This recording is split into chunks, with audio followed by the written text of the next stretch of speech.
The Subcommittee on Workforce Protections will come to order. Welcome, everyone. I note that a quorum is present. The subcommittee is meeting today to hear testimony on essential but undervalued examining workplace protections for domestic workers. This is a hybrid hearing pursuant to House Resolution 8 and the regulations thereto. All microphones, both in the room and on the platform, will be kept muted as a general rule to avoid unnecessary background noise. Members and witnesses will be responsible for unmuting themselves when they're recognized to speak or when they wish to seek recognition. When members wish to speak or seek recognition, they should unmute themselves and allow a pause of 2 seconds to ensure the microphone picks up their speech. I also ask that members please identify themselves before they speak. Members who are participating in person should not be logged onto the remote platform in order to avoid feedback, echoes, and distortion. Members participating remotely shall be considered present in the proceeding when they are visible on camera, and they shall be considered not present when they are not visible on camera. The only exception to this is if they are experiencing technical difficulty and inform the committee staff of such difficulty. If any member experiences technical difficulty during the hearing, you should stay connected on the platform, make sure you're muted, and use your phone to immediately call the committee's IT director, whose number was provided in advance.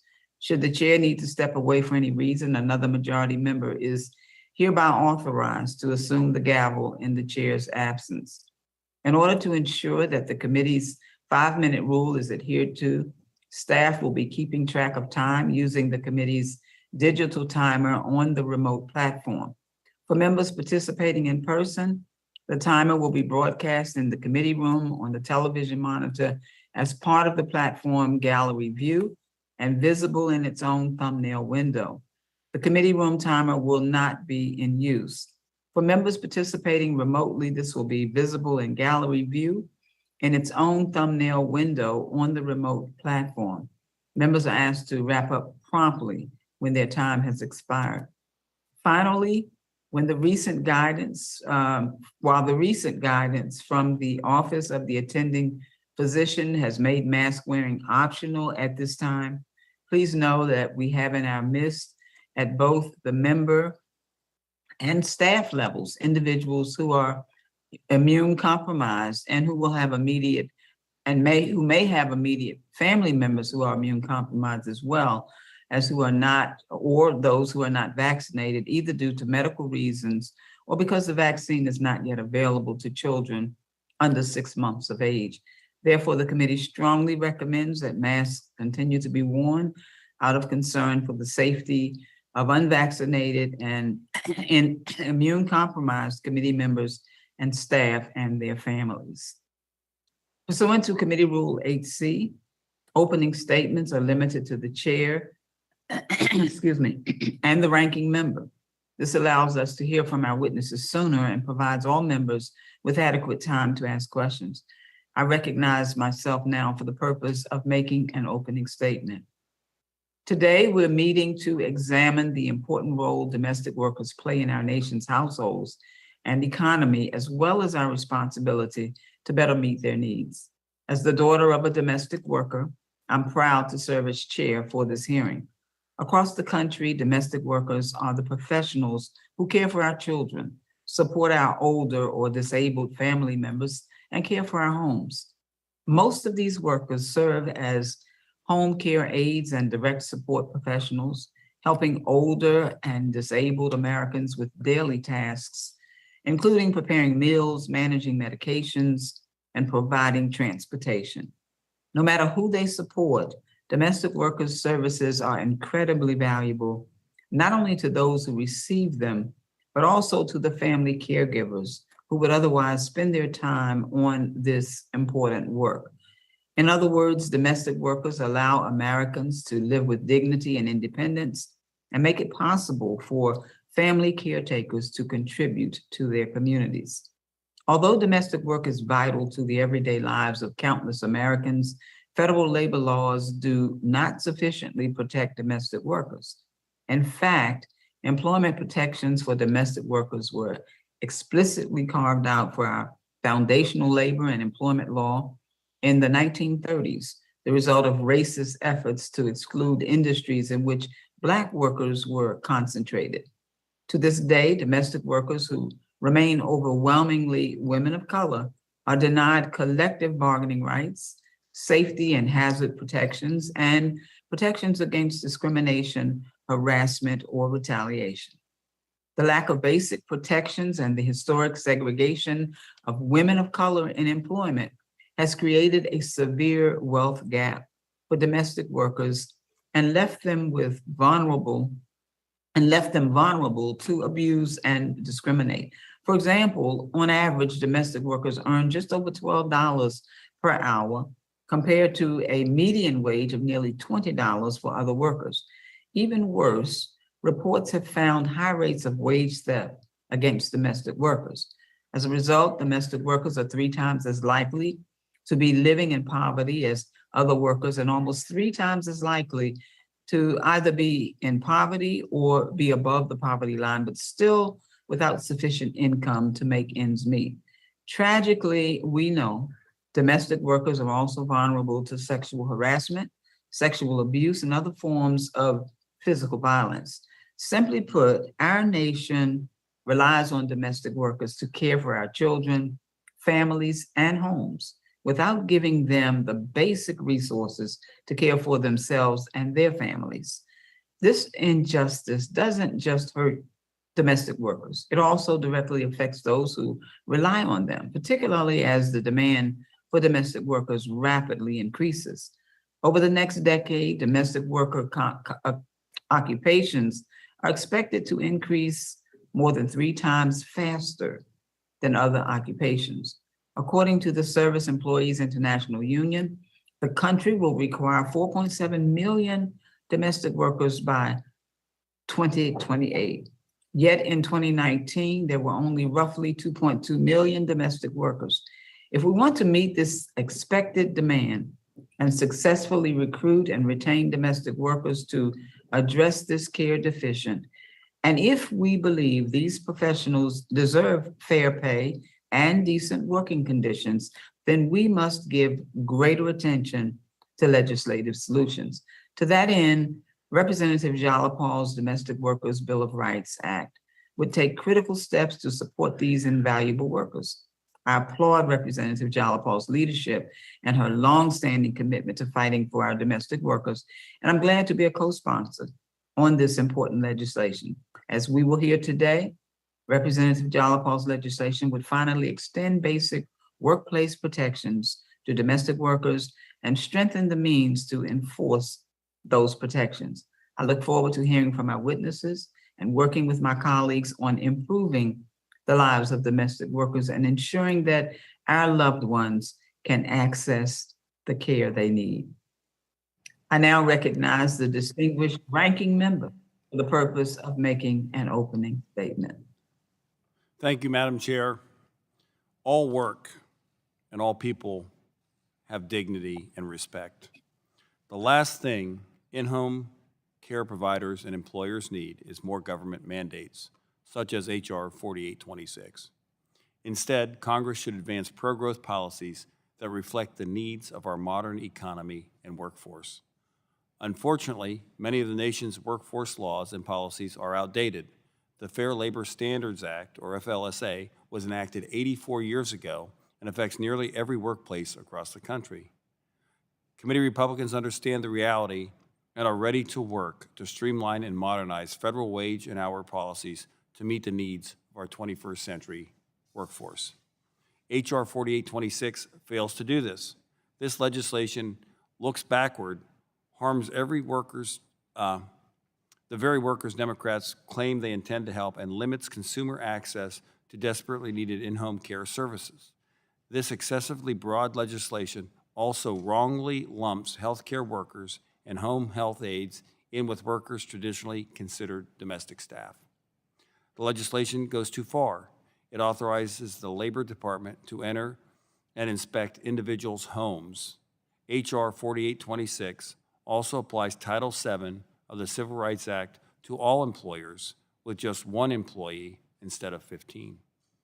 This unprecedented law, few families have the resources to navigate complex wage and hour laws.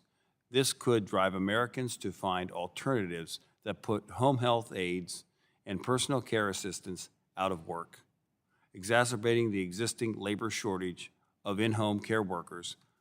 Less access to home health care will force more Americans into institutionalized settings, which will hurt the individuals who prefer to remain at home. This legislation is overly punitive, threatens American families with massive regulatory penalties for first-time violations, and puts families at greater risk of lawsuits. This kind of punitive enforcement is not the answer, particularly for families already struggling to navigate a worker shortage, record high inflation, and rising labor costs. Republicans are committed to a forward-looking agenda that will offer all Americans more opportunities to achieve success. Modernizing the FLSA to meet the ever-evolving needs of a workforce that increasingly desires flexibility, choice, and mobility will be an important part of that effort. In contrast, Democrats are pushing legislation that will take decisions out of the hands of workers and job creators and put them in the hands of Washington politicians. Thank you, and I yield back.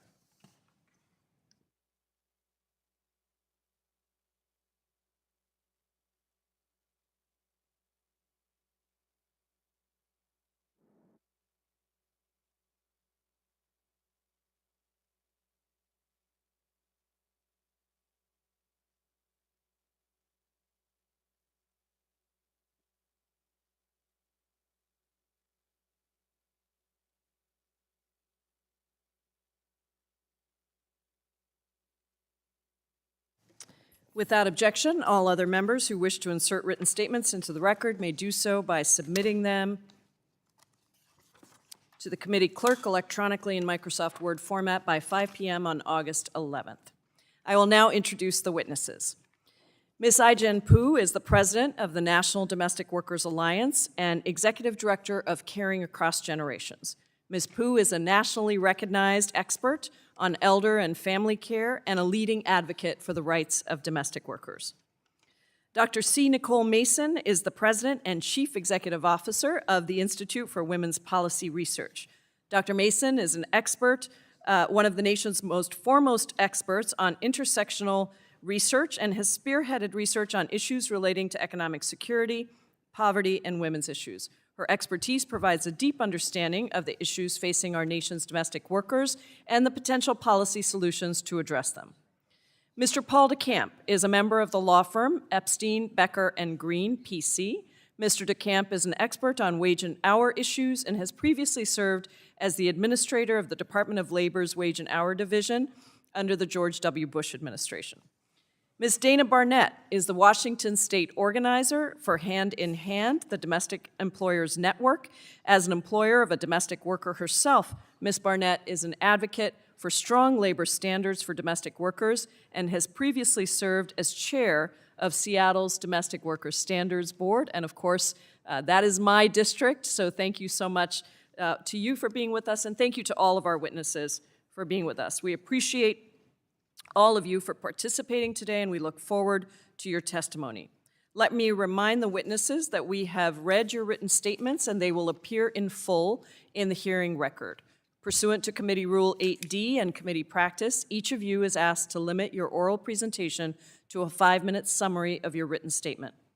Before you begin your testimony, please remember to unmute your microphone. And during your testimony, staff will be keeping track of your time, and the timer is visible to you at the witness table. Please be attentive to the time, wrap up when your time is over, and remute your microphone. We will let all the witnesses make their presentations before we move to member questions. When answering a question, please remember to unmute your microphone. The witnesses are aware of their responsibility to provide accurate information to the subcommittee, and therefore we will proceed with their testimony. I will first recognize Ms. Poo. Thank you, Congresswoman Adams, Chairwoman Adams, Ranking Member Keller, Chairman Scott, Ranking Member Fox, and members of the committee. Thank you for the opportunity to testify in support of the Domestic Workers' Bill of Rights, introduced by Congresswoman Pramila Jayapal and by Senators Kirsten Gillibrand and Ben Ray Lujan. I commend you for holding this groundbreaking hearing today for a workforce composed overwhelmingly of women, majority women of color, and immigrants who have struggled for generations to be recognized as workers equal to others. This moment is historic. To all the domestic workers who are watching and to all who have come before, this is your moment. Thank you for the essential work you do. As we speak, there are millions of working parents and family caregivers counting on nannies, home care workers, and cleaners to enable them to work. This is the work that produces the human potential of our children, the quality of life of our aging elders, and supports the dignity and independence of our loved ones with disabilities. The act of caring for others is what makes us human. And the COVID-19 pandemic helped us remember how essential care is to our lives, especially for women. And yet it remains some of the most insecure and undervalued work in the economy. Rather than the dignified profession it is, domestic work is still treated as help and less than real work. The jobs are low-quality, low-wage jobs where women work incredibly hard and still live in poverty, face rampant discrimination and harassment, and find themselves without a simple sick day when a pandemic hits. This is due in part to a long history of exclusion from foundational labor laws rooted in the legacy of slavery in America, and also because this workplace is hidden, isolated behind closed doors in private homes. The Domestic Workers' Bill of Rights Act, H.R. 4826, is designed to specifically address this reality. It will ensure the workforce is treated like other workers in our economy with access to safe workplaces, sick leave, overtime pay, and protection from discrimination and harassment. A standards board will allow employers, enforcement agencies, and workers to work together to improve the industry. And finally, this bill makes these protections real by providing resources for implementation. Ever since they were carved out of protections in the 1930s, domestic workers have sought to reverse their exclusion. Nearly 100 years later, domestic workers are galvanized behind this bill, building upon years of legislative progress we have made in 10 states and 2 major cities. Employers, family caregivers, and consumers also support this bill, recognizing that a protected care workforce is the backbone of a strong economy.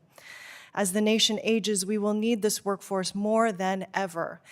And because this work cannot be automated or outsourced, care jobs will be a large share of the jobs of the future and must be protected. In the 24 years I have organized alongside domestic workers, I have seen nannies show up for every milestone in a child's life, decades after they are no longer in their care. Home care workers who are the most emotional person at a funeral of a client that they have just lost. House cleaners who are the last to be evacuated during a fire and the first to return to clean in the aftermath. I would like to recommend this committee hear directly from the women who care for the most precious elements of our lives. You will find domestic work is much more than meets the eye. They are teachers, nurses, confidants, coaches, event planners, and much more. We must pass the National Domestic Workers Bill of Rights to help make these jobs good jobs, and to finally recognize this essential workforce for the dignified profession it is. I look forward to your questions. Thank you. Thank you, Ms. Pooh. The chair now recognizes Dr. Mason for 5 minutes. Good afternoon, Chair Adams, Ranking Member Keller, and members of the subcommittee. My name is Dr. C. Nicole Mason, and I'm the President and CEO of the Institute for Women's Policy Research, an economic think tank focused on women's economic security and understanding women's labor force participation. Thank you for holding this hearing and for the invitation to testify today about essential workplace protections for domestic workers. The title of this hearing, Essential but Undervalued, regrettably but aptly describes the situation facing domestic workers. This work, ranging from caring for our children to caring for our homes to ensuring the health of our elders, makes all other work possible. While the pandemic shined a light on the harm resulting from the lack of employment protections for this workforce, it is important to note that this harm long predates the pandemic. Despite the essential nature of domestic work, it is and has been undervalued in our economy due to its roots in forced enslavement and indentured servitude. As a result, domestic workers, who are disproportionately women of color, were left out of a variety of federal labor protections throughout the 20th century, leaving these workers particularly vulnerable to poverty and exploitation. The vulnerability of this workforce due to the lack of labor protections was exposed clearly during the COVID-19 she-session. Domestic workers were among those most impacted as employers closed their homes. Many of these workers were unable to access unemployment support and did not have sufficient access to paid sick leave or health insurance. Nevertheless, domestic workers are a growing segment of the economy, and the demand for such care work will continue to increase as our population ages. The most recent data from the Bureau of Labor Statistics show that 15,000 home health care jobs have been added since February 2020. The International Labor Organization estimates that domestic workers make up 2.3% of total employment worldwide, with more than 2.2 million workers in the United States. Over 90% of these workers are women, and more than half are Black, Latina, or Asian American Pacific Islander. The domestic worker labor force is a clear example of occupational segregation, resulting in women's work being undervalued, and Congress can and should act to address these issues. The Institute for Women's Policy Research has long researched many of the labor issues included in Congresswoman Jayapal's legislation, the Domestic Workers Bill of Rights, and we support the inclusion of domestic workers in common workplace rights and protections such as paid sick days and protection from harassment and discrimination. We also support the establishment of additional protections such as fair scheduling and access to affordable health care and retirement benefits. We have been advocating for paid family and medical leave since 1987. Yet, a 2021 IWPR survey of women workers found that over one-third, 37.5%, employed full-time report they do not have paid sick leave, and 65% of full-time workers surveyed report they do not have paid family leave. Domestic workers are significantly less likely to have access to paid sick days or family and medical leave, a problem that this legislation would address. Additionally, domestic workers often lack clearly defined working hours and control over their schedules, resulting in low wages, uncompensated overtime, and fickle scheduling. The literature consistently shows that temporal instability in the workforce is associated with psychological distress, poor sleep quality, and unhappiness. Unpredictable work schedules have been found to increase workers reporting work-life conflict. Just-in-time scheduling practices put workers in a vulnerable financial position, both by destabilizing earnings and by disrupting their access to safety net programs, and make it difficult for them to arrange childcare, attend school, or pick up a second job. Domestic workers experience multiple compounding negative consequences due to the lack of necessary workplace protections, many of which we have studied. For example, in 2018, we found that only 13% of women domestic workers had access to a pension plan, and only 24% had access to employer-provided insurance. In 2020, we conducted a study that estimated the lifetime cost of sexual harassment on workers and found that physically isolated workplaces rife with power imbalances were the #1 risk factor for sexual harassment. Fundamentally, the workplace structure of domestic work systematically creates vulnerability for workers. We estimate that the cost of sexual harassment for a home health aide was more than $128,000 over the course of a lifetime. These costs further exacerbate an economically insecure situation for domestic workers. These women face a workplace in which many of our basic labor rights do not apply, and their wages consistently fall behind the wages of all other workers. Domestic workers make at least $7 an hour less than all other workers. This gap is widest for nannies who make a median average of $11.60. Enacting the Domestic Workers Bill of Rights is essential and will ensure domestic workers receive basic workplace. Dr. Mason, if you could just wrap up, your Yes. time has expired. Oh, goodness. In addition to the important provisions of the Domestic Workers Bill of Rights, IWPR supports pay equity, enhanced enforcement of anti-harassment law, and other protections. Thank you. Thank you, Dr. Mason. The chair now recognizes Mr. Decamp for 5 minutes. Good morning, Chair Adams, Ranking Member Keller, and distinguished members of the subcommittee. Thank you for inviting me to testify at this hearing to address H.R. 4826, the Domestic Workers Bill of Rights Act. I'm here today to express my opposition to this bill.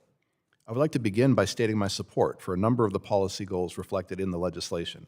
Domestic service workers are an important part of the workforce, and they deserve the opportunity to perform their work free of harassment, discrimination, or deprivation of the wages they have earned. This particular bill, however, is not the way to further these goals. H.R. 4826 would impose extraordinary costs and burdens on the individuals and families who employ these workers, far out of proportion to any benefit the workers would receive, while at the same time all but ensuring a constitutional challenge that could result in the sharp curtailing of congressional power under the Commerce Clause. In this instance, federal legislation is not the answer. A few of the provisions of H.R. 4826, which would apply to families who employ a covered nanny, babysitter, housekeeper, nurse, home health aide, or personal care assistant in their home for as little as 8 hours a week, illustrate the sweeping nature of what the bill would require. Detailed written agreements setting forth all job duties, the frequency of those duties, and the worker's schedule or anticipated hours of work. Paid sick leave of up to 56 hours per year. Written notice of any change in scheduled working hours at least 72 hours in advance. Uninterrupted 30-minute meal breaks for each 5 hours worked, and uninterrupted 10-minute rest breaks for each 4 hours worked. Damages and penalties under the bill include such items as economic damages and recovery for non-monetary injury, including injury to reputation, character, or feelings. interest, liquidated damages, attorney's fees, expert witness fees, and litigation costs. An hour of pay for each meal or rest period missed, up to 2 total hours of additional pay per workday. A $5,000 penalty for any flaw in the mandatory written agreement, and civil money penalties of up to $15,000 for each and every violation of these new requirements, or up to $25,000 for any subsequent violation, without any requirement that the violation was intentional or willful.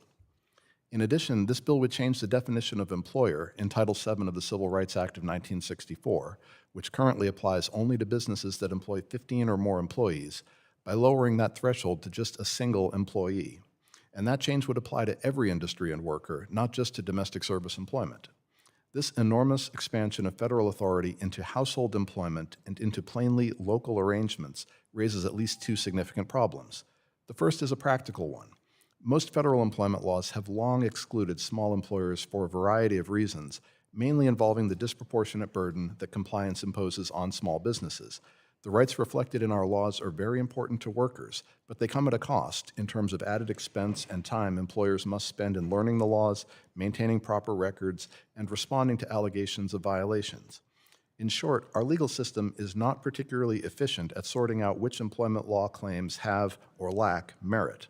As a society, we tend to view coping with inefficient agency and judicial proceedings as a cost of doing business, an obligation that companies of a certain size need to shoulder as part of participating in our economy.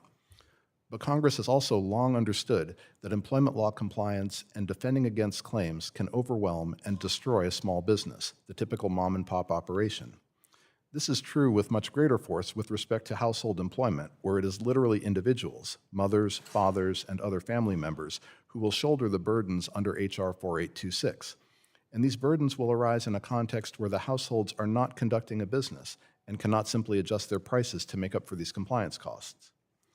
The second major problem with such a dramatic extension of federal regulatory authority into people's homes is that it pushes and likely exceeds the boundaries of congressional authority under the Commerce Clause.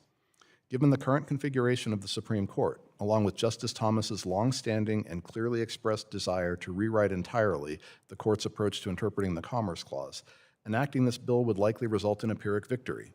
Congress may find itself with substantially less authority to legislate, and with many current statutes vulnerable to challenge. This concludes my prepared remarks. I welcome any questions that members of the subcommittee may have. Thank you. Thank you, Mr. Decamp. We will now hear from Ms. Barnett. You're recognized for 5 minutes. Thank you to Chair Adams, Ranking Member Keller, and members of the Workforce Protection Subcommittee for inviting me to speak today.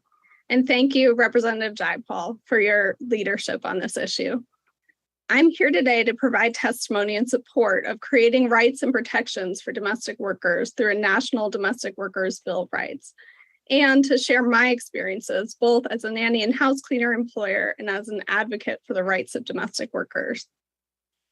My husband, Dan, and I moved to Seattle from Philadelphia 10 years ago for his job. A couple of years after we moved, we were overjoyed to welcome our child. Being new to Seattle, however, we did not have a local support network of family and friends, and we felt overwhelmed juggling childcare and returning to work outside the home. So when my maternity leave ended, we decided to hire a nanny to take care of our newborn. Our nanny took amazing care of our 3-month-old. And made us feel he was safe and in good hands. Initially, it was challenging because we had never employed someone in our home. I later found a sample work contract from Hand in Hand. The contract provided guidance on wages, benefits, working conditions, and other employer responsibilities. In the stress of transitioning from being with my new baby full-time to going back to working outside the home, it was so helpful to have clear guidelines and expectations for managing his care with our nanny. Work that I was already doing. Later, we hired a house cleaner to come to our home once a month. Having a house professionally cleaned helped us balance our work and parenting schedules and brought more order to our household. Our son was touched by the care that she took in assembling his stuffed animals on his freshly made bed. Once again, we used the resources from Hand in Hand to create clear agreements as well as to understand local labor law. Seattle was the first city to pass a municipal law creating protections for domestic workers. The Domestic Workers Ordinance created a Domestic Workers Standard Board of workers and employers. In 2019, I had the honor of being appointed to the Standards Board, where I then served as the co-chair for 2 years alongside Sylvia Gonzalez, an extraordinary domestic worker leader. The board held focus groups and conducted surveys with workers and employers in Seattle. We conducted outreach and education to inform the community about the law. We made additional policy recommendations based on the input that we gathered. The board also provided critical feedback to the city about how to best implement and enforce the ordinance. A domestic workers standards board is one way that a disparate industry can come together to discuss challenges and opportunities. In Seattle, our outreach, implementation support, and recommendations to the City Council and Mayor's office have provided much needed clarity for employers and workers. A national standards board is part of the Domestic Worker Bill of Rights and would ensure that the workers and employers aren't struggling to find information and resources, and that employees can understand their rights at work. The ordinance is making a difference for domestic workers. Just this past month, a live-in domestic worker won a settlement of over $71,000 because her household employer had not paid the minimum wage and overtime mandated by law. It is critical that bad actors in industries, all industries, face consequences. But the ordinance is not just about providing accountability for bad actors. The employers I speak with every day want to know their responsibilities and how to comply with them. They are relieved to know the workers in their homes have protections. The ordinance is also making a difference for employers.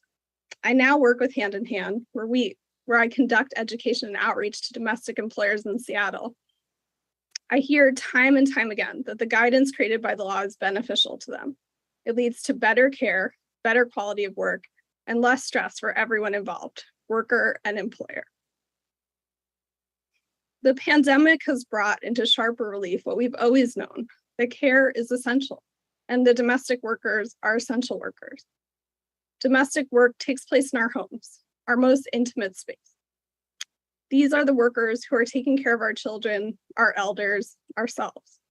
Why wouldn't we want to ensure that we take care of the people who are taking care of us? Everyone benefits when domestic workers have rights. Thank you, and I welcome your questions. Thank you so much, Ms. Barnett. And I see that our wonderful Chairwoman Adams has returned, so let me return the gavel back to you, Madam Chair, and inform the Chair that we are at member questions. Thank you very much, and thank you, Representative John Paul, for helping out. Under Rule Committee 9A, we will now question witnesses under the 5-minute rule. I'll be recognizing subcommittee members in seniority order. Again, to ensure that the members' 5-minute rule is adhered to, staff will be keeping track of time. Please be attentive to the time, wrap up when your time's over, and remute your microphone. As chair, I now recognize myself for 5 minutes. Dr. Mason, domestic workers are especially vulnerable to being misclassified as independent contractors rather than employees, stripping them of the few existing rights under the law, such as minimum wage and overtime. Can you talk more about the impact that this misclassification has on domestic workers in terms of underpayment of wages? So thank you so much for this question. So when domestic workers are excluded from basic protections, we saw what happened during the COVID-19 recession. Many domestic workers did not have access to unemployment insurance. They also, during a global pandemic, did not have paid sick or family medical leave or health insurance. And when we think about and talk about the wages, we know that domestic workers are paid significantly less than other workers, on average by $7.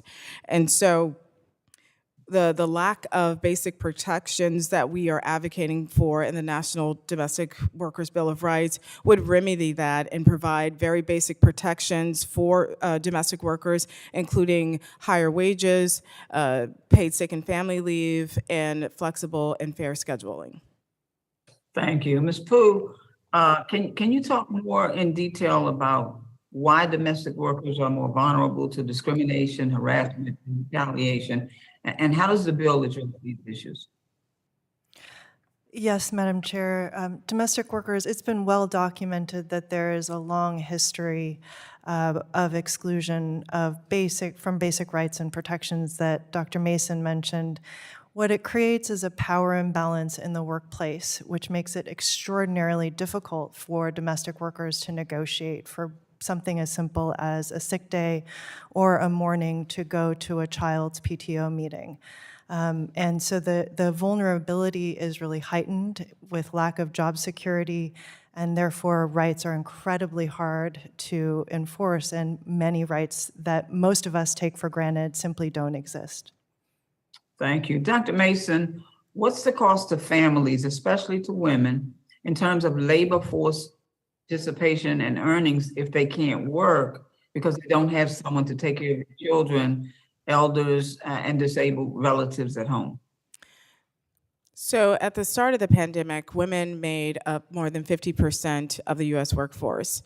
2 months later, millions of women had exited the workforce. And a lot of it is due to the lack of care, employers closing their homes, and so women weren't able, remote work, women having to stay home. And so right now we're in a place where women are trying to re-enter the workforce, but without care and workers, they will not be able to not only re-enter the workforce, but sustain employment. And many workers, care workers, because of the lack of protections, were forced out of the labor force. We lost a significant number of care workers over the pandemic when employers closed their homes and child care centers closed down. Many of those workers have not returned to the workforce.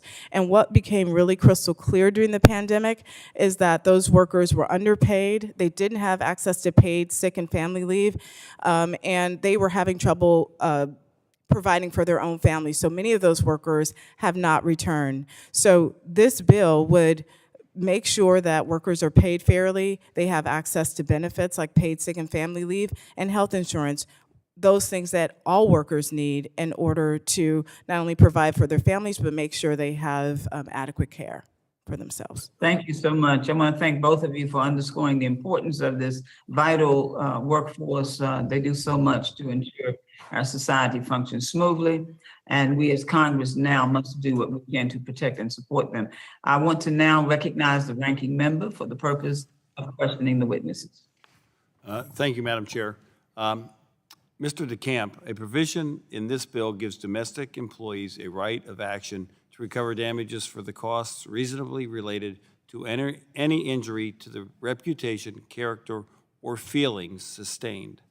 Could you discuss some of the unintended consequences of providing employees the right to recover damages related to the injury of their feelings? Expanding recoveries into that sort of area invites litigation. It invites adversarial relationships between the workers and the employers. It creates dollar signs in the eyes of plaintiffs' lawyers when workers have an issue with their employer to go out and make demands for very large sums of money. These are not figures that are capped in the bill. It's not $50 or $100. It could be millions of dollars. We don't know. And that presents enormous pressure and challenges for a small employer when that small employer is literally a household to deal with that kind of pressure. It creates all kinds of additional costs associated with employing individuals. Thank you. Also, Mr. Decamp, it's been well documented that there is a shortage of home health care aides across the country, forcing many individuals with disabilities, people that are sick, and the elderly out of their homes into institutional settings. As America's population ages, there will be an increased demand for home health aides. If Congress were to pass H.R. 4826, what impact do you believe this radical policy change would have on the domestic services industry?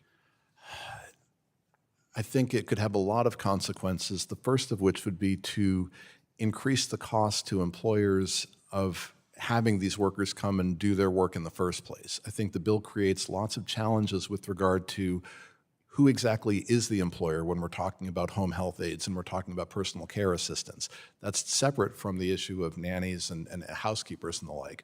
When we're talking about individuals who are often employed by third parties, oftentimes paid in part through federal funds, it can create blurred lines as to who is even the employer. But when you're creating this kind of liability here and you're increasing the costs to employers of even having this work available, you price people, consumers, out of the market for those services. I think that puts pressure on the market. It makes the services less accessible to the individuals who need them.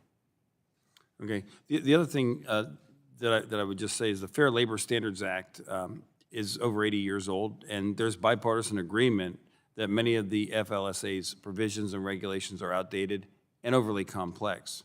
Do you agree with that view? Yes. Okay. And can you identify elements of the FLSA that should be updated to meet the needs of our 21st century workforce? We're 84 years into the statute, and we still have serious challenges identifying who is even a covered employee under the statute in terms of who is an employee versus who is an independent contractor or other type of worker, who is a joint employer. These are largely unsettled issues. There are some clear lines, but there are a lot of gray lines, especially when we're talking about smaller employers and this type of informal relationship. The standards for figuring out what is compensable work. We still see cases going to the Supreme Court on that issue, identifying what counts as work, how we identify and pay for that. We also see significant challenges figuring out who ought to be exempt from the overtime provisions. The standards regarding who is exempt, who is an exempt administrative employee, for example, it befuddles everyone, including the Department of Labor. I think the clearest example of this is that the U.S. Department of Labor itself, the Wage and Hour Division, the agency that I used to run, misclassified its own investigators for the first 30-plus years of the agency's existence. That wasn't through any kind of willful intention. That wasn't through any desire on the part of the agency to cheat its workers. It just didn't know what the administrative exemption meant and got it wrong with regard to its investigators. If the Wage and Hour Division can't get these issues right, what hope do moms and pops have in their household for applying these rules? And there would be additional rules then under this legislation that people would have to try and navigate and determine how to apply. On top of their day job and on top of managing their household, yes.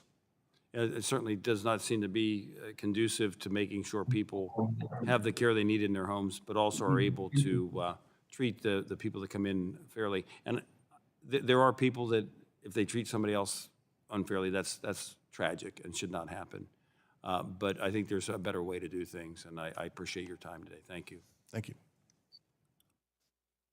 Thank you very much. I want to now recognize the gentle lady from Washington. Ms. Jollipaugh, you're recognized for 5 minutes, ma'am. Thank you, Madam Chair, and thank you so much for your leadership and for bringing into the room your own personal story, being the daughter of domestic workers.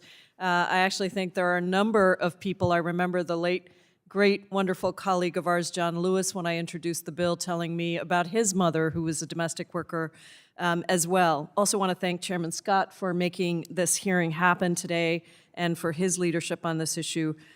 These workers are on the front lines of the pandemic, and yet, as you've heard, domestic workers are denied the same health and safety and wage protections that most workers get, and they lack much-needed paid sick leave.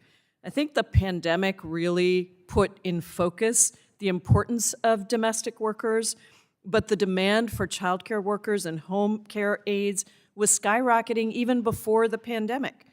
My Domestic Workers Bill of Rights Act, which enjoys the support of President Biden, Vice President Harris, and Labor Secretary Walsh, would ensure that domestic workers are afforded safe workplaces, paid sick leave, fair hours, and will help us to fill the urgent need for childcare and home care.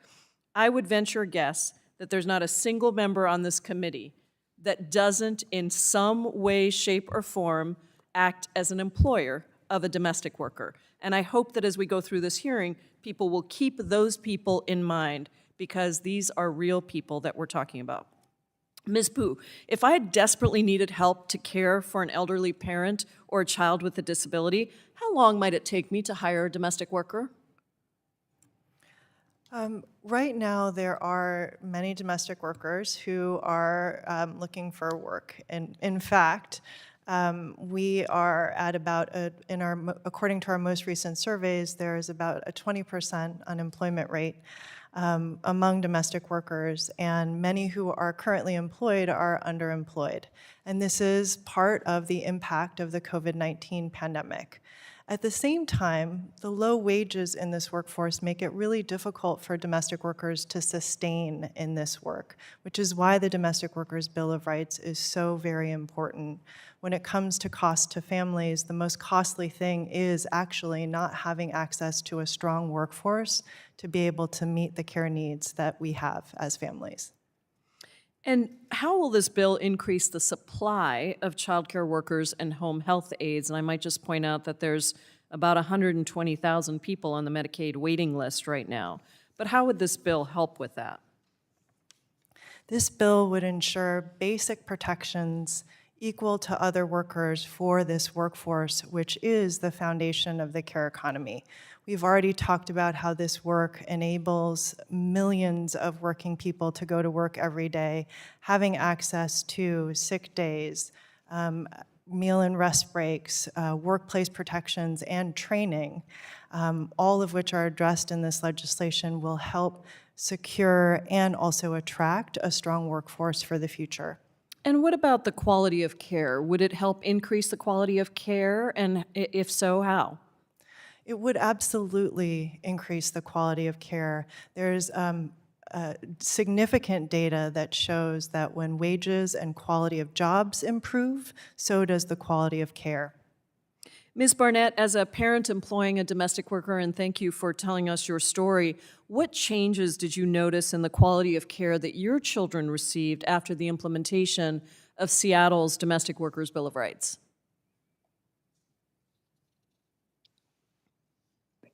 Thank you for the question.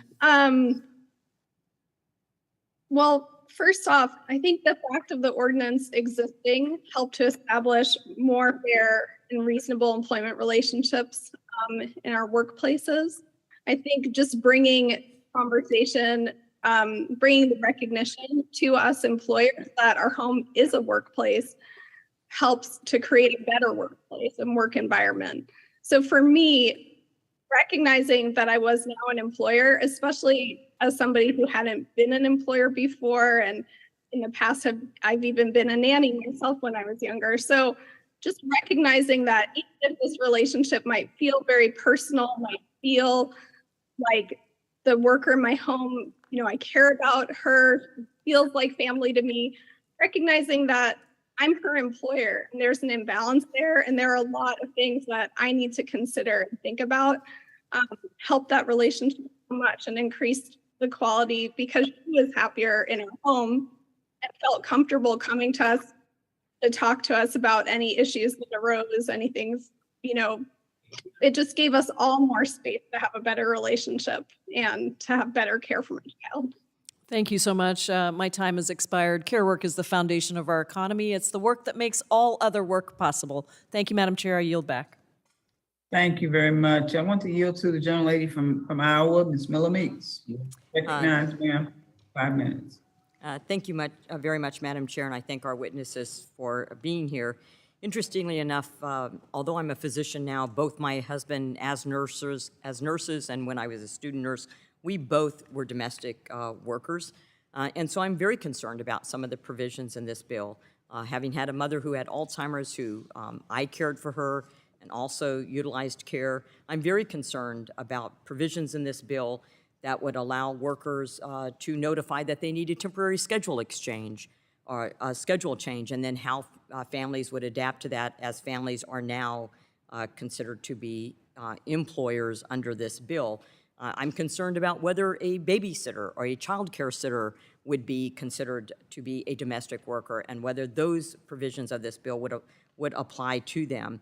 So I have tremendous concerns with this bill in the format that it is presented to us today. And I can also tell you, having traveled my district, both as a physician, delivering care in numerous communities, doing voluntary care, that I have already had related to me how individuals who, with disabilities in wheelchairs, have had already problems under current existing regulation, how current existing regulation is limiting their access to care. So, Mr. Decamp, the Government Accountability Office conducted an analysis of the Obama administration's companion care rule. And this is the reference I'm saying when I've had people with disabilities contact me.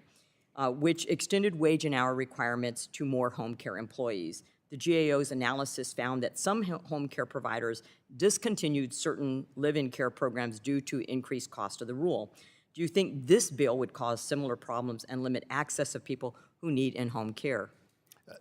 Yes, and I think that's the same dynamic that I testified to briefly earlier. I think that as the cost to employers of purchasing these services goes up because of these ancillary issues, the litigation expense, the other costs that go with this bill, it prices consumers out of the market for these services, and I think that that will limit care. And we just heard that supposedly this bill will increase quality, and I can tell you have been throughout the entire healthcare system, both as in academic medicine, in military medicine, in private practice, as an employee, that I've yet to seen all of those studies come forth that we have an increase in quality. Our overburdensome regulations actually push care down to lower level providers, not higher level providers. And so, for example, the bill requires a study of domestic employees' access to benefits and training opportunities. However, the bill fails to require any study on the impact of the bill's mandates and the effect they may have on consumers and access to in-home services and whether or not they're quality services. When Congress proposes radical amendments to long-standing legislation, do you think it's important for legislators to study the potential impact of their legislation and what it would have on the industry, especially we're now talking about families, before imposing such burdensome mandates? Of course. I mean, any kind of significant federal legislation will have costs, and it will have unintended costs as well, unintended consequences. And these need to be anticipated and they need to be quantified so that Congress can make an informed decision about the costs and benefits of the full scope of what the bill will involve. I think that's critical here. Among other things, we see the economic data relied on for the wage levels from a study from 2019. And those numbers may be good for 2019, but the numbers for today may be very different. I mean, I looked at ZipRecruiter.com this morning, and it indicated that the average wage for domestic service is about $20 an hour, and that for live-in domestic service, it's about $37.55 per hour. That doesn't purport to be a definitive economic study. That's just what's available today on ZipRecruiter.com. But it's an indication of the need to make sure that we're dealing with current valid data in making these assessments. So it would be your opinion, your learned opinion, that the increased cost of compliance and mandates of this bill would limit families' ability to afford adequate care services. Absolutely. Thank you so much. I yield back my time. Thank you very much. I want to yield 5 minutes to the gentleman from Virginia. Mr. Good, you're recognized, sir, for 5 minutes. Thank you, Madam Chairman. Thank you to our witnesses. Thank you for holding this hearing today. It continues to, this hearing continues to illustrate what I have said many times, the disdain, the contempt with which the majority party looks at business owners, employers, job creators generally, and the attitude that's continued to be demonstrated that left to their own devices, employers would abuse and exploit or are abusing and exploiting their workers.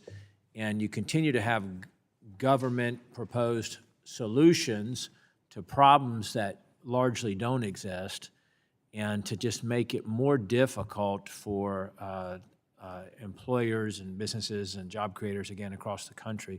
And in this case here, this proposal in this, this bill that would, for example, that would mandate that domestic workers, so home health care workers, many of us are caring for our parents, our grandparents. That is a cultural or a widespread issue now today for so many folks taking care of those who need help at home. And so this would mandate that in-home health care workers, in-home caretakers, for example, would have to be paid, have earned sick time, and would have to have rest breaks and meal breaks, for which I presume they would not be permitted to do any work or to be on call. So you have an in-home healthcare worker for your mother or your grandparent,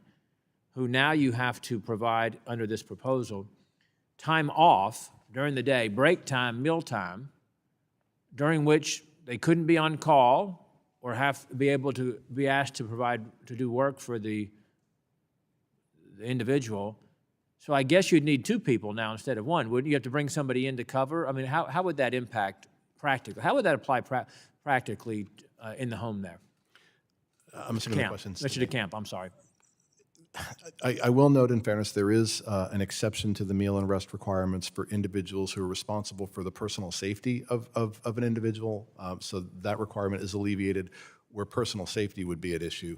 But for a number of these types of workers, that exemption might not apply. And so the issue is, if the coverage is essential, if you have to have somebody and it's not a personal safety issue, then you would need a second worker there, or you would have the option of paying for 2 additional hours of pay at the employee's regular rate for every day worked.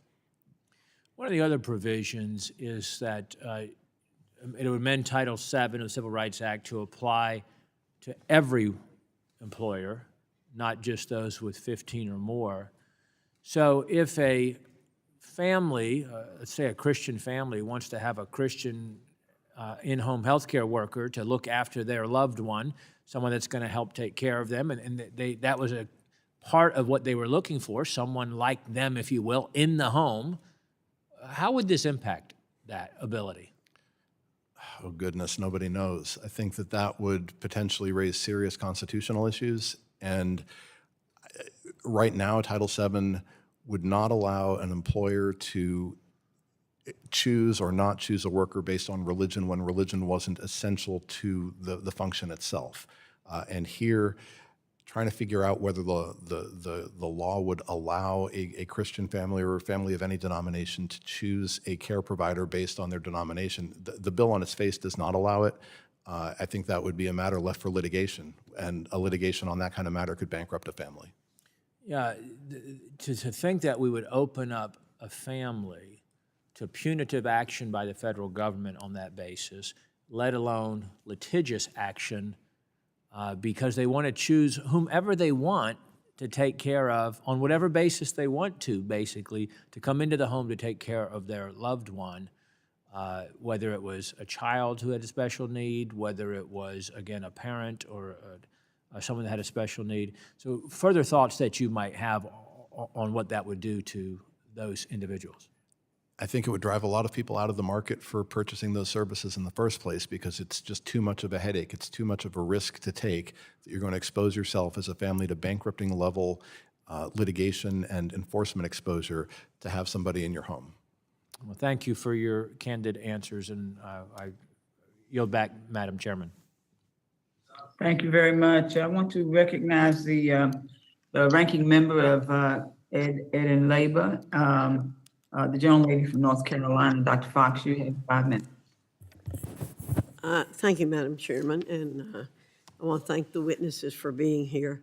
Mr. Decamp, the Jayapal bill grants new enforcement authority to the Secretary of Labor to investigate employers of domestic employees. This would seem to permit the Secretary to enter and inspect people's homes as he may deem necessary to determine whether there is a violation of the bill. Since most domestic services take place in individuals' private residence, are you concerned about granting DOL the authority to enter and inspect the homes of individuals without due process? Yes, but I think the dirty little secret of the FLSA is that the Secretary already has that authority by virtue of the 1974 amendments. The Secretary has not used that authority because, for the most part, people have not had these issues come up. Most people don't even realize that the 1974 amendments applied minimum wage and overtime to domestic service employment. And when these cases come up, the Secretary typically doesn't have to go into people's homes. I think the kind of enforcement mechanisms we're talking about in this bill takes it to a whole new level. It's exponentially greater in terms of the involvement that the Secretary and the Department of Labor would have in these working relationships, and I think it would really lead to exactly this concern you're talking about of investigators showing up at people's homes, knocking on the door. Well, thank you, Mr. Decamp. I should have said at the beginning, by the way, just to establish my own bona fides, I worked as a domestic worker. My mother worked as a domestic worker. I did it when I was extremely young, and my mother did it for very many years. So I'm grateful for all the work experiences that I've had. Mr. Decamp, Title VII of the Civil Rights Act applies only to employers with 15 or more employees. H.R. 4826 includes a provision applying Title VII to any employer with at least one employee, eliminating the small business exemption. You've alluded to this before. Could you discuss the radical nature of this change and what this would mean for small businesses in the United States in terms of litigation risk and compliance costs? It would federalize all employment throughout the country. It would render the EEOC able to collect data, to conduct enforcement proceedings, to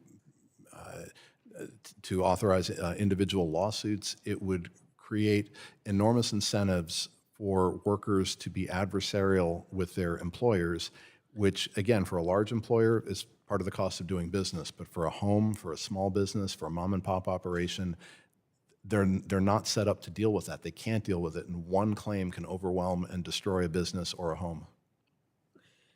Mr. Decamp, I am very familiar with the fact that many elderly Americans and individuals with disabilities employ domestic employees directly. In many cases, these individuals need assistance to get dressed, use the restroom, and prepare meals.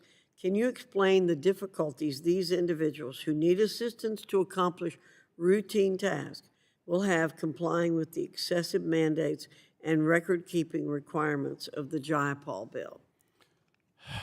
I think about my practice and the businesses that I represent, typically sophisticated entities with lawyers and HR staff and people with MBAs and lots of degrees and lots of money, and they find it next to impossible to comply fully with the Fair Labor Standards Act, the law that's currently on the books. I can't imagine what individuals, even setting aside the aged and those who have illnesses or disabilities or impairments, even normal individuals, non-lawyers, non-sophisticated entities trying to deal with the FLSA would be next to impossible. I can't even imagine foisting these on my mother, for example, who's in her 70s, and I can't imagine her trying to work through regulations and to make any sense of it. Well, we thank you very much for bringing your perspective, and I think the perspective of many here. Committee Republicans understand the reality of the fact that the Fair Labor Standards Act, FLSA, has been in existence for 83 years, and that we need to bring reforms. And we're ready to work on a bipartisan manner to streamline and modernize federal wage and hour policies to meet the needs of the 21st century workforce. But this bill is certainly not the way to go. With that, Madam Chair, I yield back. Thank you. Thank you very much. I want to yield now to the gentleman from North Carolina. Mr. Cawthorn, you have 5 minutes, sir. Thank you, Madam Chair, and thank you to all of our witnesses. Mr. Decamp, thank you for being with us today.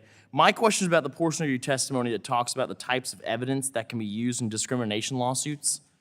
Many in this world of politics are lawyers, well-versed in the ins and outs of policy and statute. But for many of my constituents, and myself included, this is an alien world. You argue with regard to discrimination laws that these provide a plausible basis for argument in many cases in which the evidence is mainly subjective and circumstantial. Can you expand a bit on how creating circumstances that incentivize subjective and circumstantial evidence could be detrimental to small companies? Sure, absolutely. And that comes back to the part of my testimony where I talk about how our system is not good at weeding out claims with merit from claims that don't have merit. The laws have important policies behind them, and those are good policies, but in figuring out, is this individual asserting a right under this law that is an actual violation, or are they lying? Our system is not good at sorting that out. And so when we're talking about whether it's discrimination or these wage and hour issues, you end up with a he said, she said about what happened behind closed doors in somebody's residence, or how many hours somebody worked or didn't work, or did somebody let somebody use the cell phone when they wanted to. There's a $2,000 penalty for violation in that, in the statute, in the bill. These are all circumstances where there would not be easy objective evidence to verify one way or the other, which means you end up with a proceeding that goes forward in court, requires expenditures of tens or hundreds of thousands of dollars in lawyers' fees, which even if you win the case as an employer, you don't get your money back. So it's devastating. Wow, that would be awful for a small employer. Well, Mr. Decamp, one more question. In your testimony, you make the point that at least some members of the Supreme Court have a strong desire to rewrite the nation's Commerce Clause jurisprudence. You argue that Supreme Court could either adhere to the Wickard versus Filburn or take the position of Justice Thomas' concurrence in both the United States versus Lopez or the United States versus Morrison. If H.R. 4826 were to become law, what legal ramifications or challenges could we see appear before the Supreme Court in the future? I think the law would very quickly, if passed, be subject to a declaratory relief challenge. I think it would likely be upheld in the lower courts, and then it would end up in the Supreme Court. And in the Supreme Court, it's anybody's guess as to whether the court would adhere to precedent that a majority of the members think is incorrectly decided or go in a different direction. We know Justice Thomas's view on these issues, and since the decisions in Lopez and Morrison, one was in 1995, the other was in 2000, every member of the court has turned over except Justice Thomas. And so it's a very different court now, and I think that we would be very likely to see at least 5 justices in the court adopt Justice Thomas's view of the Commerce Clause, which frankly is that if you read commerce the way that the Supreme Court has read commerce since 1942, the Commerce Clause subsumes 12 of the 18 enumerated powers in Article 1, Section 8. And his argument is it can't mean that, or you would never have had the Constitution written the way it was written. It's an interesting argument. We don't know whether the court would take the case. We don't know for sure how it would end up. But there are interesting and serious issues that this law would raise if it were enacted. Well, Mr. Decamp, thank you very much. And to both of our other witnesses, thank you. And to my fellow North Carolinian, Chairwoman Adams, thank you very much. And with that, I yield back. Thank you, Mr. Cawthorn. I want to yield now to the gentlelady from Michigan. Ms. Stevens, you're recognized 5 minutes, ma'am. Well, thank you, Madam Chair, and thank you to Congresswoman Jayapal for both of your leadership on this incredibly important issue and topic, something that is quite profound to bring into the halls of Congress. Essential but undervalued, examining workplace protections for domestic workers. And we know, given how the last couple of years have unfolded, that domestic workers are, and their work is only increased in demand, and yet our communities continue to suffer from a national care deficit. And I certainly find this topic quite alarming. I know we have recently had hearings on this committee focused on the wage theft that has taken place. And we have also had hearing after hearing as we've been pushing to raise the minimum wage about how women of color in particular are impacted not only by wage theft, but by chronic low wages that undervalue their work. And so I wanted to ask a question of our panelists, and in particular, Miss Ajen Poo, around why we have been seeing women of color in particular be undervalued as domestic workers, and who is rising up to advocate for them, and who do they go to as they try and advocate for our domestic workers? Are there state agencies that are receptive to these issues and these complaints, or is this just a missing gap in the process here? Thank you for the question, Congresswoman. There's several reasons for why this work has been so devalued, and it is rooted in a history of slavery and racism, and also of the devaluing of the work that women do within our homes to care for our families.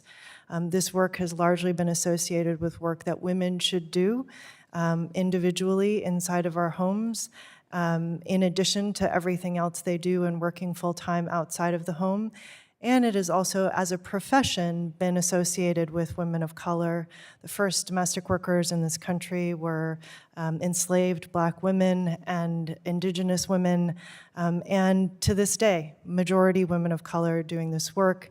This has led to the discriminatory exclusion of this workforce from protections from some of our most basic labor laws, and an ongoing cultural devaluing of this work and relegating it to the individual responsibilities of women in our households.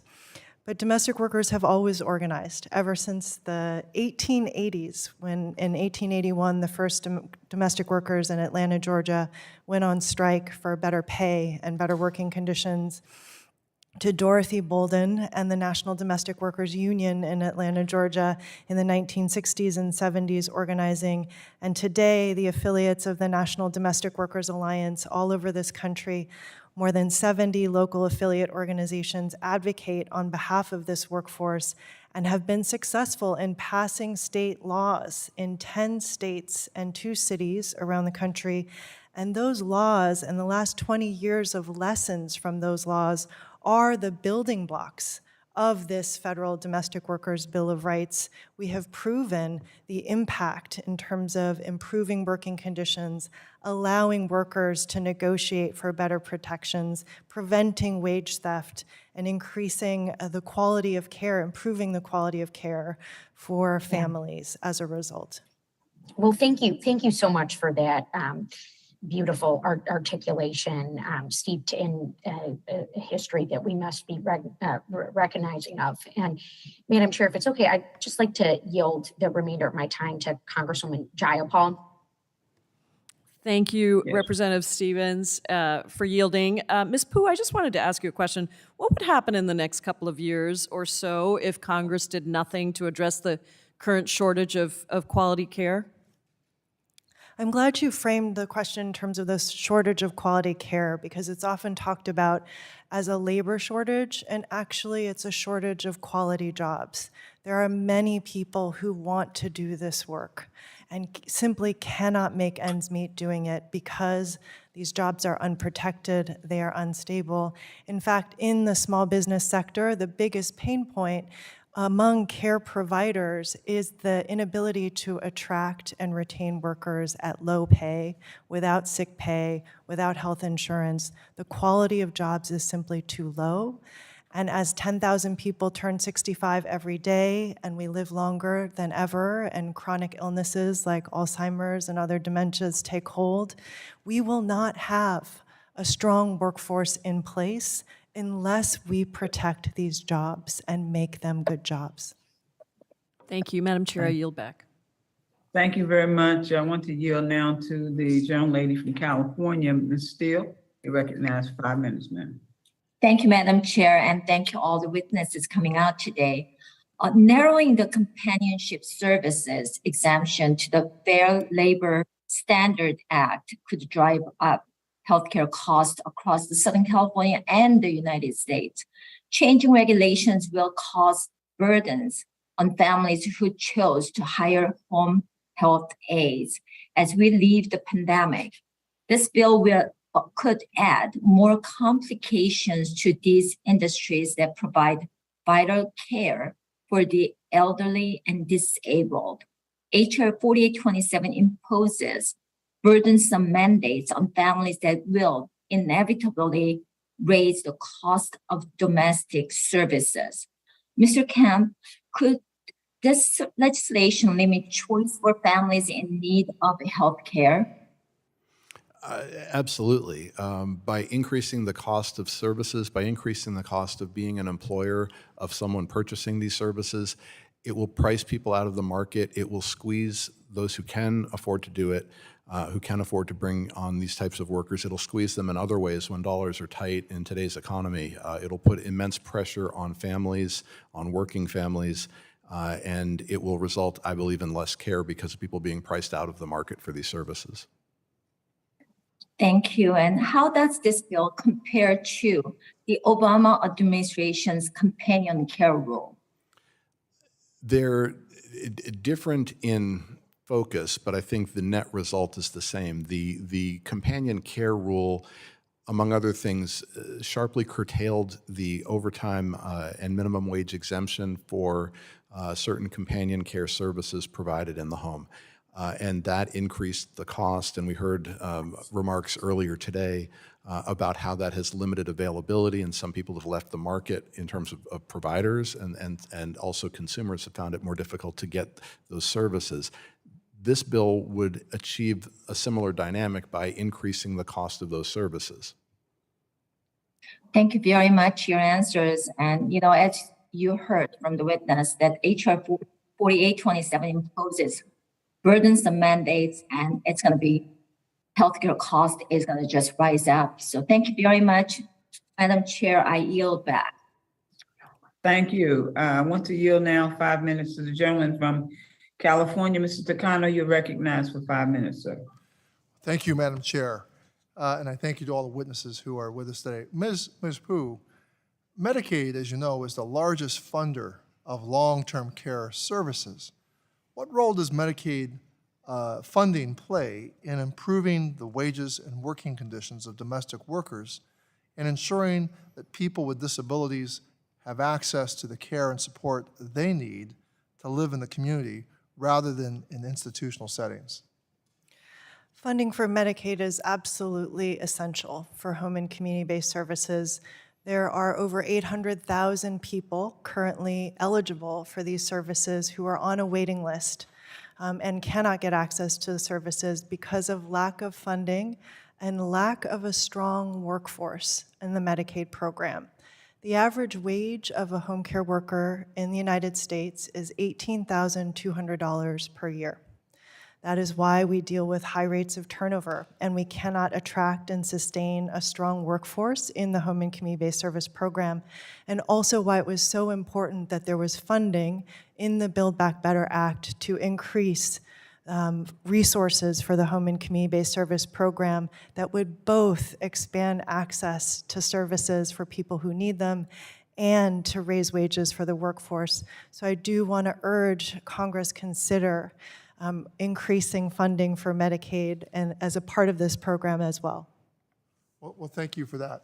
You know, I have a question, if any of you can answer, Ms. Pooh, about how Medicaid funds transportation of, you know, the beneficiaries, people that don't have their automobiles. How is transportation funded? I do know that within the Medicaid Home and Community-Based Services Program, there is funding for transportation services for consumers who need them. But in terms of the details of that, I can look into it and get back to the committee. Yeah, I don't expect an answer now because it's a little bit, the question's a little bit far afield, but it struck me that I was just in Vermont speaking to an owner of a cab company in Burlington, and I was surprised that they actually have taxi cabs in a city that's the size of Burlington. But he told me that one of the things that is part of his bread and butter is the Medicaid patients that the hospitals contract his firm with. And this particular taxi cab has employees, not independent contractors. So there's another impact on workers here, and how Medicaid interacts with these transportation services is of interest to me now. Dr. Mason, what is the domestic worker pay gap? Why is pay for domestic workers so low compared to occupations with similar experience or educational levels in other industries? That's a really good question. So the domestic worker pay gap refers to the gap of almost $7 per hour between domestic workers and all other workers. The gap exists for several reasons. Historically, this work has been performed by women of color, and leading to a systemic devaluing of this labor, as Ms. Pooh suggested. And though most of domestic, 64% of domestic workers are U.S. born, they're more likely than other workers to be born outside of the U.S., and they also tend to be older than other workers. So what this means is that when we look at the jobs, and because of the lack of labor protections and wage regulation, these workers are less likely to have recourse if they are forced to work overtime or not paid a fair wage, and are also not eligible for benefits like unemployment insurance when they lose a job or do not have enough hours. Well, thank you. You know, I'm one of the leaders in Congress. I've taken the lead on the 32-hour work week, which would start overtime pay at 32 hours. And I note that I believe the SEIU, who has a strong role in organizing home care workers, took an interest in this legislation. How would would overtime pay that would begin after 32 hours have a positive effect on this industry? Well, it would absolutely have a positive effect in terms of overall earnings for domestic care workers and other workers as well. And one of my colleagues points out that workers who employers would be less likely to pay overtime and cut the hours. But we have to know that this work is critical and essential. And so employers depend on this workforce. And so we need to ensure that those workers have protections, are paid fairly, and have access to overtime pay when there is need. Well, thank you. I yield back, Madam Chair. Thank you very much. I want to yield now to the distinguished chair of the Ed and Labor Committee, the gentleman from Virginia, Mr. Scott. You are recognized. 5 minutes. Thank you, Madam Chair, and thank you. I want to thank Ms. Jayapal for her leadership in this issue. Let me ask Mr. Decamp and Ms. Barnett just to quickly comment on whether or not there's a different analysis if we're talking about people that freelance, that is, make their own arrangements and get their own jobs, and those are placed by an agency. Thank you for the question. In full disclosure, you're actually the only member on the committee to whom I've made a donation, so I wanted to be clear about that. The answer is there's a lot of ambiguity with regard to freelancers, the status of freelancers. Are they employees? Are they independent contractors? People employed by agencies are clearly employees of the agencies, but may also be joint employees, jointly employed by the households in the circumstance where they would work. Those are very gray lines, and the Department of Labor has issued regulations on that topic that have been issued and been revoked, and then the revocation got invalidated, and the department's working on new regulations. This has been a gray area in the law under the Fair Labor Standards Act for about 80 years. Okay. Ms. Barnett, do you want to comment on that? Well, I can speak to in our domestic, our municipal ordinance in Seattle, that there are clear distinctions made between who are independent contractors and whose liability, who is the employer and who is the liability of employers. And so in some cases, it might be a joint liability between an employer and agency, but I think really clear tests for independent contractors, and the majority of domestic workers are not independent contractors.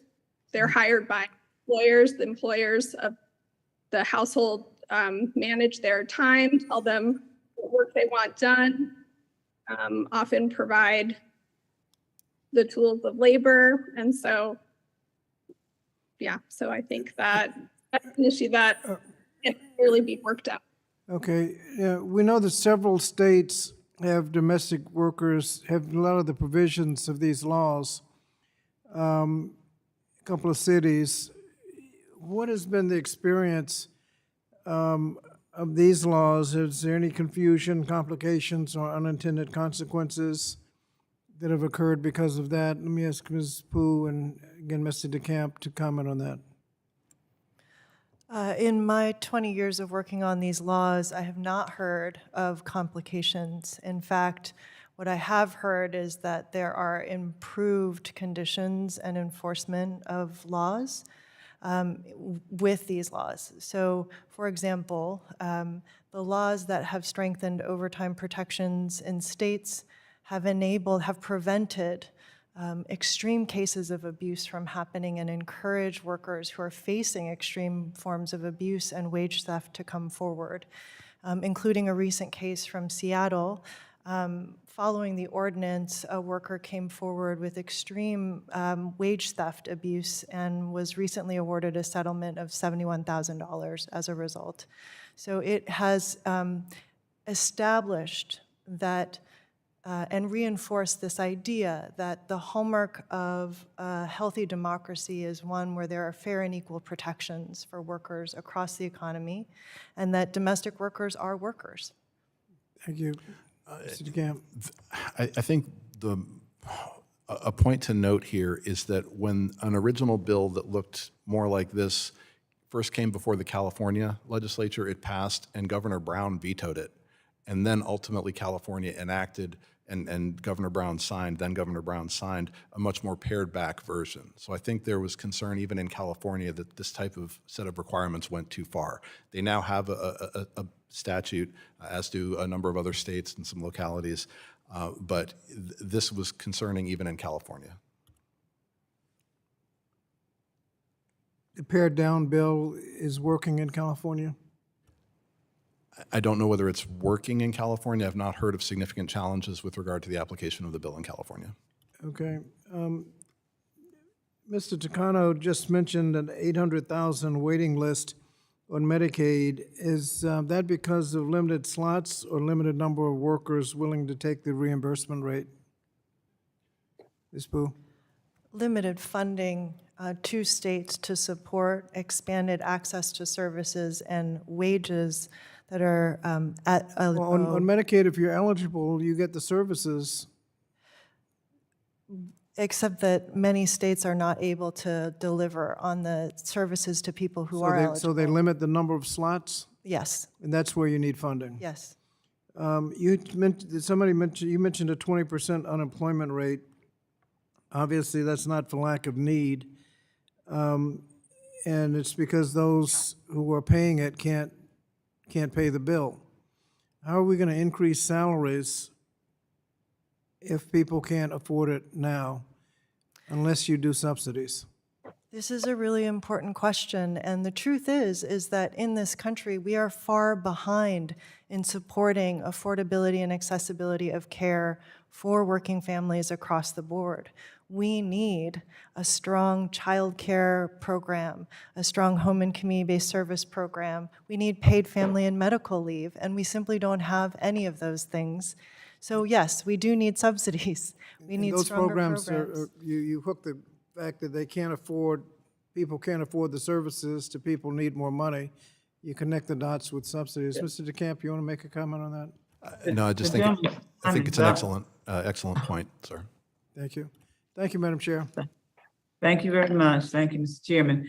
And let me just thank my colleagues. I want to remind my colleagues that pursuant to committee practice, materials for submission to the hearing record must be submitted to the committee clerk within 14 days following the last day of the hearing. So by the close of business, August 11th, 2022, preferably in Microsoft Word format.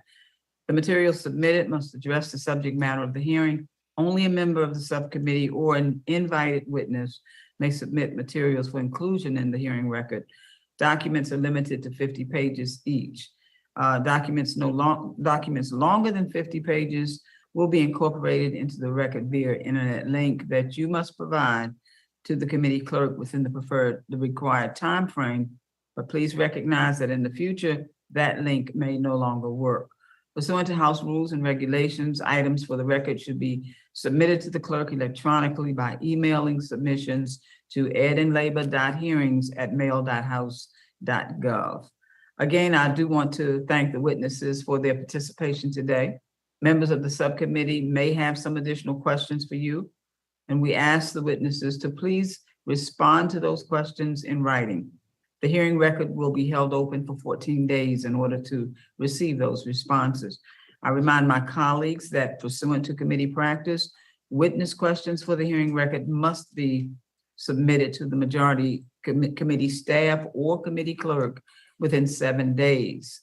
The questions submitted must address the subject matter of the hearing. I now recognize the distinguished ranking member for a closing statement. Thank you, Madam Chair. I would ask unanimous consent to enter into the record letters raising concerns with HR 4826 from the Home Healthcare Association of America and the Private Care Association. Without objection. Thank you. Thank you to the witnesses for participating in today's hearing. It is time to move past the Democrats' permanent pandemic mindset, which has been used to justify more and more harmful government intervention. This hearing has shown us that once again, Democrats fail to recognize that the vast majority of employers care about treating their employees with dignity and respect. A lot of times we talk about making employees part of the family of the workplace. Now we have legislation that wants to take people being treated like family and create them to be families and create them to be employers. Committee Republicans support enforcement of the Fair Labor Standards Act and holding bad actors accountable. However, the crushing mandates and penalties in HR 4826 are just another handout to trial lawyers. Employers should be able to operate, and families, we're talking about families here, should be able to operate without fear of bankruptcy or needing a law degree to understand the complex regulatory environment. The last thing families who have relatives requiring in-home care need is more inflation caused by the Biden administration. Increased compliance costs will put these valuable services out of reach for more Americans. Democrats should work with Republicans to promote pro-growth and pro-opportunity policies that work for a 21st century economy. I'd like to thank our witnesses again for testifying, and I yield back. Thank you, Mr. Keller. I now recognize myself for the purpose of making my closing statement. Again, thank you to our witnesses for your time and for your testimonies. Domestic workers provide essential care that allows Americans to live with dignity and independence and makes it possible for family caretakers to contribute to their communities. Regrettably, as we've heard today, federal labor laws do not sufficiently protect workers from abuse and exploitation. As a result, many domestic workers, the majority of whom are women of color, continue to live in poverty. As our witnesses made clear, congressional action is particularly important as demand for domestic care increases amid the national care deficit. To that end, I look forward to advancing Representative Jayapal's Domestic Workers Bill of Rights Act to provide domestic workers with fair and decent working conditions, and to ensure that our nation can recruit and retain the workers we need to care for our loved ones. So thank you. If there is no further business, without objection, the subcommittee stands adjourned.